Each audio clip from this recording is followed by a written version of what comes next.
Ժամանակակից մեդիայում չափազանց մեծ տարածում ունի մոտիվացիայի թեման, որը քննարկում են ամենատարբեր մարդիկ եւ մասնագետներ, ու հիմնականում այսպես պոպուլյար թեմաներից մեկը մոտիվացիայի եւ դիսցիպլինայի հակադրումն է, որտեղ կարծես թե շատ պարզ ավելի դառնում, մոտիվացիան չի կարևորը դիսցիպլինան, պետք է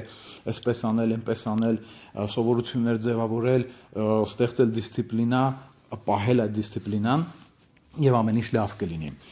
Առաջին հասկից կարա թվա, որ սա շատ խելքին մոտ գաղափարակոնցեպտ է, հատկապես որ դրա մասին խոսում են ամենատարբեր մարդիկ, այդ թվում եւ իրենց ոլորտում բավականին հաջողված եւ իրապես արհեստավարժ մասնագետներ, հոգեբաններ, տնտեսագետներ, բայց այստեղ մի փոքր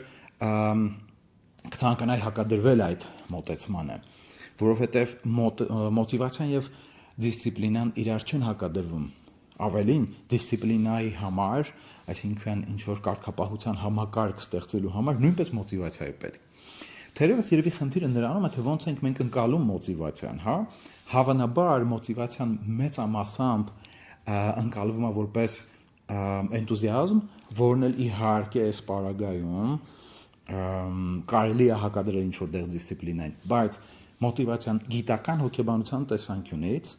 դա պատասխանն է այն հարցին, թե հանուն ինչի կամ ինչի դիմաց ես պետք է անեմ այս կամ այն գործողությունը, այն էլ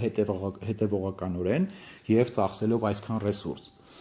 Եթե մի փոքր մենք նայենք կոգնիտիվ գիտության եւ նեյրոկենսաբանության տեսանկյունից, ապա մոտիվացիան դա այն է, երբ որ ուղեղը որպես կոգնիտիվ համակարգ ունի հստակ պատասխան այն հարցին, թե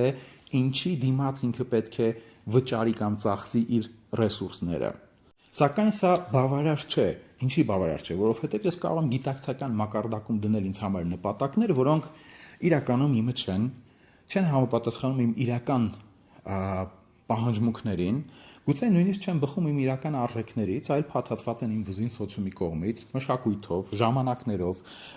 ինչ որ մեդիա ազդեցություններով եւ այլն։ Դրա համար շատ կարևոր է, որպեսզի պատասխանը, այսինքն այն, թե ինչի համար կամ հանուն ինչի ես պետք է այսինչ բան անեմ հետևողականորեն, անպայման պետք է բխի իմ իրական մարդու իրական պահանջմունքներից եւ իրապես իր մեջ արժեք ներկայացնի։ Հետևաբար մոտիվացիան եւ դիսցիպլինան իրար չեն հակասում։ Եվ ինչպես ասացի սկզբում, դիսցիպլինայի հիմքում նույնպես մոտիվացիա պետք է լինի, այսինքն հանուն ինչի ես պետք է դիսցիպլինա մշակեմ կամ ինչ որ կարգապահության համակարգ եւ ինչու համար ես ընդհանրապես պետք է այսինչ բանն անեմ, որովհետեւ ուղղակի ասել, որ գիտես մասնագիտության մեջ հաջողվելը, լավ կարիերա ստեղծելը կամ լավ IT կազմակերպություն հիմնելը, ի վերջո դա հասցնելը նրան, որ դառնա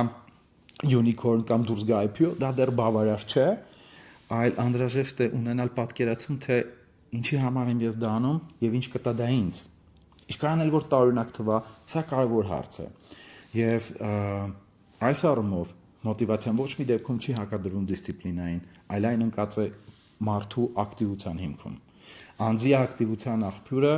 պահանջմունքներն են։ Մոտիվացիան որպես պահանջմունքը դրդապատճառային համակարգի վրա հիմնված ավելի բարդ կոգնիտիվ կառույց կամ կոնցեպտ, որով եւ մենք փորձում ենք բացատրել մեր գործողությունների իմաստը եւ նպատակը։